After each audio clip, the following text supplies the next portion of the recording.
요한복음 11장 1절에서 4절까지 말씀 우리 한 목소리 같이 합독하도록 하시겠습니다. 어떤 병자가 있으니 이는 마리아와 그 자매 마르다의 마을 베다니에 사는 나사로라. 이 마리아는 향유를 주께 붓고 머리털로 주의 발을 닦던 자요,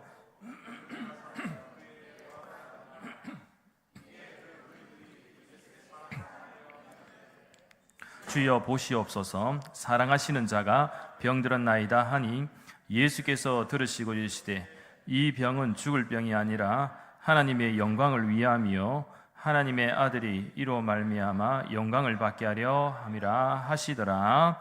아멘. 할렐루야.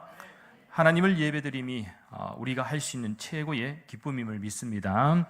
바라긴 오늘 시간도 하나님께서 여러분에게 큰 은혜와 또 믿음의 결단을 주시기를 예수님의 이름으로 간절히 축원합니다.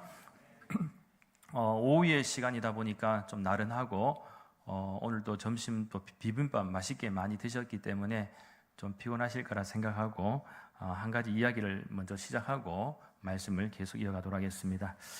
어떤 이 악어 농장에 관광객들이 찾아왔습니다. 그런데 갑자기 그들을 보고 악어 농장 주인이 과감한 제안을 했습니다.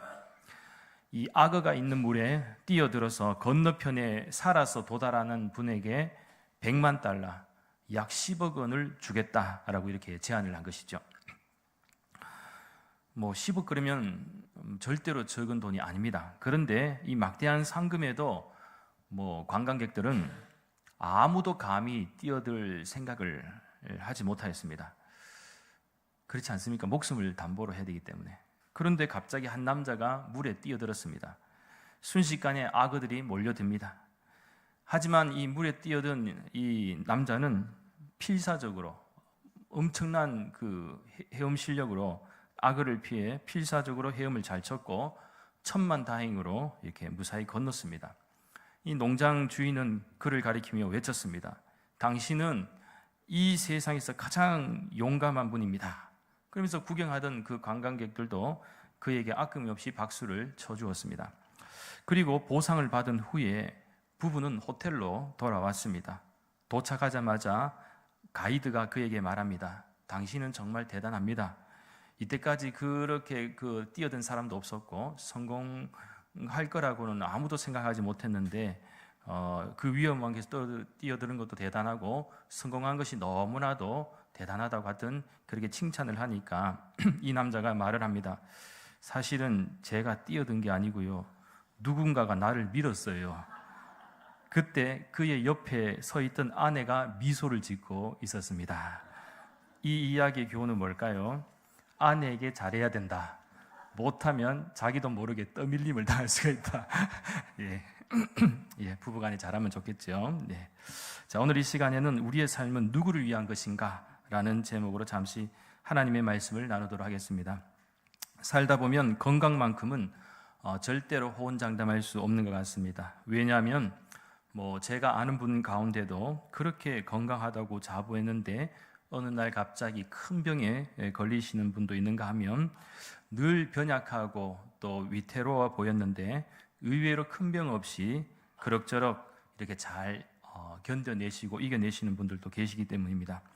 그렇게 만일 우리에게 질병이 없고 또 아픔과 상처가 없다면 얼마나 좋겠습니까? 하지만 현실은 늘 우리를 두렵게 만드는 요소들로 가득 차 있습니다.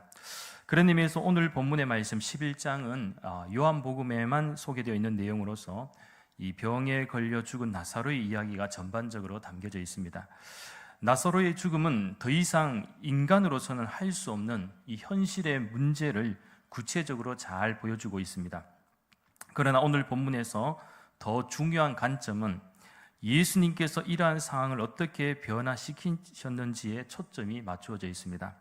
즉, 그 어느 누구도 할 수 없고 또 예상할 수조차 없었던 놀라운 기적과 역사를 예수님께서는 하나님의 영광을 위하여 그리고 수많은 사람들에게는 믿음의 증거로 잘 보여주었다라는 사실이죠. 목회자에게 있어서도 이 가장 기쁜 순간이 있다면 환우들 가운데 목회자에게 기도를 받고 치유함을 받았다는 소식을 들었을 때 나름대로의 보람이 있습니다. 물론 또 세상적으로도 과학의 도움을 받고 잘 치료를 해야 되겠죠. 그러나 목회자가 할 수 있는 최고의 방법은 그래도 마음의 평안과 또 하나님의 위로하심이죠. 예전에 한 청년이 저에게 상담을 요청했었는데 그때는 사실 수련의 준비부터 너무 사역이 바쁜 시기였습니다. 그래서 개인적으로도 체력적으로나 정신적으로 심신이 매우 피곤할 때였는데 그래도 힘을 내어서 시간을 만들었고 이 청년과 진지하게 상담을 했습니다. 상담하는 도중에 안 사실은 저에게 너무나도 큰 충격이었는데 물론 집안 형편이나 여러 가지 상황이 그 청년에게는 연민이 갈 정도로 어려웠고 덩달아 신앙에 대한 회의감도 느끼고 있던 때였습니다. 그리고 상담을 진지하게 잘하고 한 이틀 정도가 지난 시점이었는데 그때 그 청년이 전화를 주었습니다. 목사님, 사실 제가 목사님이 너무 바쁜 것도 알면서 상담을 요청했었는데 목사님이 친절하게 상담을 잘해 주셔서 너무 감사합니다. 목사님 덕분에 제가 다시 열심히 살아갈 이유와 목적이 생겼습니다. 그러면서 하는 말이 목사님과 상담 전에 사실 그때 만일 목사님과 상담이 되지 않았다면 제가 자살을 시도했을지도 모릅니다. 그러면서 그때 번개탄도 사놨고 소주 한 3병 정도를 사두었다는 것입니다.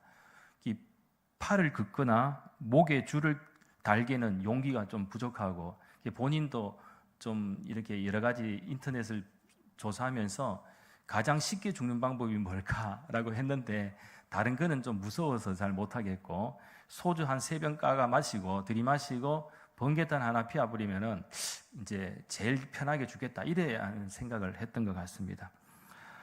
그런데 그 이야기를 듣고 제가 얼마나 가슴을 쓸어내렸는지 모릅니다. 순간의 찰나였지만 그래도 제가 상담을 했기에 한 청년의 생명을 구한 것과도 같은 그런 느낌을 그때 받았습니다. 그리고 또 얼마나 감사했는지 모릅니다. 지금 그 청년은 결혼도 하고 잘 살고 있습니다. 그렇습니다. 인간이 참으로 강한 것 같지만 어느 순간에 자신의 정체성까지도 쉽게 무너질 정도로 연약한 것이 인간의 마음인 것 같습니다. 그래도 우리 인생은 하나님께서 이 땅에 보내신 분명한 이유와 목적이 있다는 사실이죠.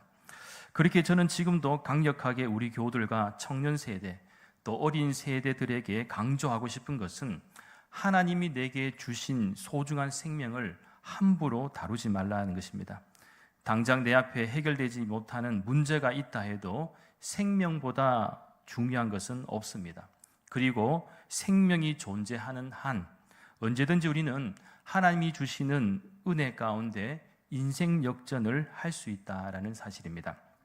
그런 의미에서 하나님께서 인간을 지으신 목적이 있다면 그것은 인간으로 하여금 영광을 받으시기 위함이라고 말씀하셨습니다. 참고로 이러한 사실은 구약성경 이사야 43장 7절 말씀에서도 잘 설명하고 있습니다. 내 이름으로 불려지는 모든 자 곧 내가 내 영광을 위하여 창조한 자를 오게 하라. 그를 내가 지었고 그를 내가 만들었느니라. 문제는 신약성경 로마서 3장 23절 말씀처럼 인간이 원래의 창조 목적대로 하나님께 영광을 돌리지 못하고 범죄하여 하나님의 영광에 이르지 못하였다라는 사실입니다. 즉 모든 사람이 죄를 범하였음에 하나님의 영광에 이르지 못하더니라고 설명하고 있습니다. 하지만 그럼에도 불구하고 하나님은 지금도 여전히 우리를 통하여 영광 받으시기를 원하십니다. 그렇다면 우리의 삶의 목적이 하나님께 영광을 돌리는 것이라면 앞으로 우리가 어떻게 하면 영광을 돌릴 수 있을까요? 오늘 이 시간에는 크게 4가지 관점에서 간략히 좀 말씀을 나누도록 하겠습니다. 보니까 제가 그 자막을 보내는 줄 알았더니 안 보내는 것 같습니다. 그 방송팀 맞죠? 안 보냈죠, 제가. 준비를 해놓고 아까 점심 먹고 보내야지 하고 했는데 못 보내서 죄송합니다. 그래서 오늘은 그냥 들으시면 좋겠습니다. 첫째는 나 자신이 하나님의 영광이 되어야 합니다. 오늘 본문의 말씀에서 예수님은 나사로의 죽음에 대해서 이렇게 말씀하십니다. 이 병은 죽을 병이 아니라 하나님의 영광을 위함이요 하나님의 아들이 이로 말미암아 영광을 받게 하려 함이라. 그렇다면 이 말씀대로 나사로는 하나님께 영광을 돌렸을까요? 여기에 대한 대답은 바로 오늘 본문의 다음 장인 12장 11절 말씀에서 발견할 수가 있는데 이렇게 설명하지요. 나사로 때문에 많은 유대인이 가서 예수를 믿음이로라.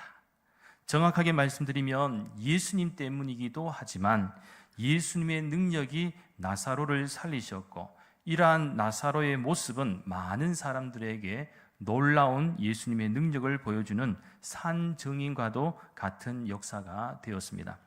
그런 의미에서 우리 기독교는 어쩌면 기적의 종교라고 해도 과언이 아닐 것입니다. 왜냐하면 지금까지 복음이 전해진 것도 기적적으로 전파가 되었고요, 성경의 이야기도 기적적인 부분들이 참 많이 있기 때문에 그렇습니다. 무엇보다 하나님은 우리의 현실 속으로 들어오셔서 기적을 베푸시기를 원하시는데, 이것을 다른 표현으로는 초자연적인 진리가 인간의 보편적 상황 속으로 들어온 것이다고 볼 수가 있습니다. 그래서 초자연적인 영역이 자연적인 영역 속으로 뚫고 들어온 역사가 뭐냐? 바로 기적이다 는 것입니다. 그래서 우리는 기적을 너무 부정해도 안 되지만 또 기적을 너무 또 가볍게 생각할 필요는 없습니다. 중요한 것은 성경에서도 기적의 역사는 분명히 말씀하고 있기 때문에, 그래도 우리가 할 수만 있다면, 내가 할 수가 없다고 해서 하나님도 하실 수 없는 것이 아니기 때문에 그렇습니다. 그래서 우리는 기적을 믿어야 할 줄 믿습니다. 따라서 하나님은 오늘을 살아가는 우리 역시 나에 대한 기대감을 가지고 계시음을 우리는 꼭 기억해야 할 것입니다. 그리고 하나님은 우리들이 보다 더 성숙한 믿음을 가지고 세상 속에서 하나님의 영광을 위해서 살아가기를 원하고 계십니다. 그래서 저는 기도합니다. 여러분 자신에게 건강을 주셔서 그 건강을 가지고 하나님께 영광을 돌리기를 간절히 소망합니다. 또한 여러분에게 하나님께서 물질의 복과 형통의 복을 허락하셔서 그 물질을 가지고 하나님의 영광을 위해서도 잘 사용할 수 있기를 간절히 소망합니다. 그리고 하나님께서 여러분들을 불러주시고 또 은혜를 베푸셔서 맡겨주신 귀한 직분과 사명이 있는데, 이 또한 잘 감당하여 하나님께 영광 돌리는 복된 인생이 될 수 있기를 예수님의 이름으로 간절히 축원합니다. 둘째는 가정이 하나님의 영광이 되어야 합니다. 하나님은 가정을 통하여 남편을 만나게 하셨고 아내를 주셨으며 또 자녀를 주셨고 부모님과 형제를 주셨습니다. 여기에는 하나님의 분명한 뜻과 섭리 가운데 오늘의 가정을 이루어 주신 것이죠. 그렇기에 하나님은 우리의 가정을 통해서도 영광 받기를 원하신다는 사실을 꼭 믿으시기 바랍니다. 그래서 여러분 기도해야 됩니다. 우리의 가정이 하나님께 영광 돌리는 믿음의 명문 가정이 되게 해달라고 기도해야 됩니다. 그리고 가정의 구성원들이 행복하고 나아가 예수님을 잘 믿을 수 있는 가정, 또 직장생활과 사업의 번창과 자녀들의 형통함을 위해서도 여러분 기도하셔야 합니다. 특별히 자녀들이 믿음 안에서 잘 성장하여 가정의 기쁨이 되고 우리 사회의 훌륭한 인재와 또 선한 영향력을 끼치는 존재로 세워줄 수 있기를 위해서도 기도하셔야 합니다. 그리고 무엇보다 가족 구성원들의 건강을 위해서도 꼭 기도하십시오. 혹시라도 이 가족 중에 몸이 아픈 사람이 있을 때 얼마나 마음이 무거울까요? 물론 항상 건강할 수는 없겠지만 그래도 하나님께서 감당할 길을 열어주시고 또 잘 이겨낼 수 있도록 위해서 기도하셔야 합니다. 아까 우리 그 찬양 LA 찬양팀 찬양 가운데 곡이, 그래서 제가 오늘 웬 낯선 곡인가 했더니 주의 자매가 작곡을 했다 들었는데 어떻습니까? 곡 잘 지었지요? 저도 그런 곡 쓰고 싶습니다. 음악 실력이 약해가. 진짜 이게 실력이 있으면 진짜 계속 만들고 싶어요. 한 번씩 가끔씩 또 들려주세요. 우리 교인들 가운데도 영감이 막 떠올라가 막 곡이 막 시적으로 막 쓰지고 그러면 작곡할 수 있는 건데 빨리 넘겨줘갖고 곡 만들라고 해갖고 우리 교회에서 좀 창조곡이 많이 나오면 참 좋겠네요. 오늘 보니까 은혜가 되었습니다. 그렇습니다. 아무튼 이런저런 방식으로 우리가 다 하나님께 영광을 돌리면 얼마나 좋겠습니까? 저는 우리 가정, 특별히 하나님께서 세우신 소중한 가정이지 않습니까? 결국 인간의 모든 생사복은 하나님께서 섭리하시기에 우리는 그저 하나님께 맡기고 의지하면 하나님께서는 항상 선한 길로 인도해 주시고 그 어떤 환경과 상황 속에서도 우리가 받아들일 수 있는 힘과 용기 그리고 믿음을 허락해 주실 줄 믿습니다. 저는 이러한 은혜와 축복이 우리 대구 난강교회 모든 믿음의 교우들과 가정들에게 있기를 예수님의 이름으로 간절히 축원합니다. 셋째는 우리 교회가 또 하나님의 영광이 되어야 합니다. 우리 대구 난강교회는 핏값으로 주님께서 핏값으로 세우시고 사신 교회입니다. 믿으십니까? 지난 72년의 역사는 그냥 되어진 것이 아니죠. 그렇기에 교회는 예수 그리스도의 십자가와 부활을 전하는 축복의 통로입니다. 우리 대구 난강교회도 예수님의 십자가와 부활을 전하는 축복의 통로입니다. 그런 의미에서 교회는 늘 하나님의 말씀 가운데 굳게 서서 주의 진리를 담대하게 전하며 교회가 세상 속에서 유일한 소망으로 든든하게 세워져 가야 한다라는 것이죠. 무엇보다 교회는 세상 속에서 소금과 빛의 사명을, 그리고 구원의 방주로서의 사명을 잘 감당함으로써 건강한 교회, 거룩한 교회, 또 은혜로운 교회로 잘 세워가야 할 줄 믿습니다. 그리고 이를 위해서는 담임 목사도, 모든 교직원들도, 그리고 당회원들도, 재직 회원들도, 그리고 모든 성도들도 함께 기쁨과 즐거움으로 잘 감당해야 하고, 또 행복한 신앙생활을 할 수 있는 여건이 또 잘 마련되어야 됩니다. 그래서 저는 우리 대구 난강교회에서 여러분들이 사역하실 때에 그래도 어떤 일이든 주님께서 맡기면 억지로 하는 것이 아니라, 누군가의 눈치를 보며 하는 것이 아니라 정말 이것이 내게 주신 귀한 사명으로 알고 귀하게 받을 수 있는 은혜가 있기를 간절히 소망합니다.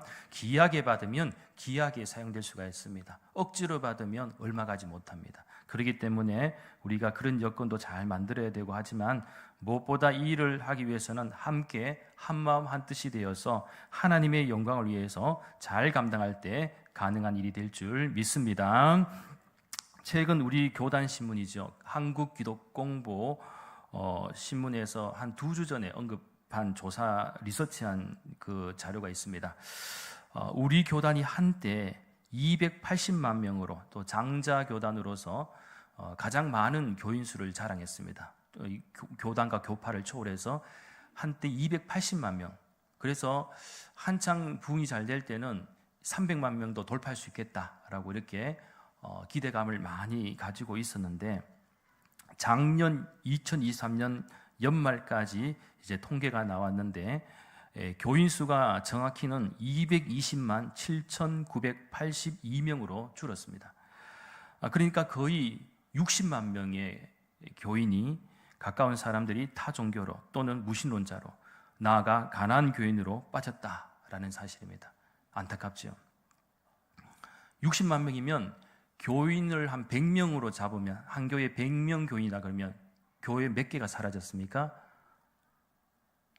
계산 빠른 분 넣으시면 6,000개가 그냥 사라진 거고요. 200명 교인이라면 몇 개가 사라졌습니까? 3,000개가 사라졌습니다. 그러니까 절대로 적은 숫자가 아니죠. 물론 여기에는 코로나19의 영향력도 무시 못하지만, 그렇다고 실망하거나 포기하지 말아야 할 것은, 위기 속에서도 다시 하나님은 우리에게 또 일어설 수 있는 힘과 용기도 허락하시지만, 우리가 이러한 과정을 통해서 또 하나님의 은혜를 재발견할 수 있고 또 찾아갈 수 있는 또 다른 기회가 될 수 있기 때문에 그렇습니다. 그렇게 교회가 여러 모양으로 주춤하고 성장이 더뎌 보일 수도 있지만, 여기서 이때 가장 중요한 것은요, 그동안 우리가 돌아보지 못했던 교인 한 사람 한 사람이 영적으로 건강해지고 내실을 잘 다져가면, 하나님께서는 반드시 때가 되면 우리 대구 난강교회뿐만 아니라 한국교회를 크게 들어 사용하실 뿐만 아니라 제2의 부흥과 성장도 허락해 주실 줄 믿습니다. 마지막 넷째는 이 나라와 이 민족이 하나님의 영광이 되어야 합니다. 나라 없는 민족이 없고 국민이 없는 국가도 없습니다. 그렇기에 이 나라와 이 민족은 하나입니다.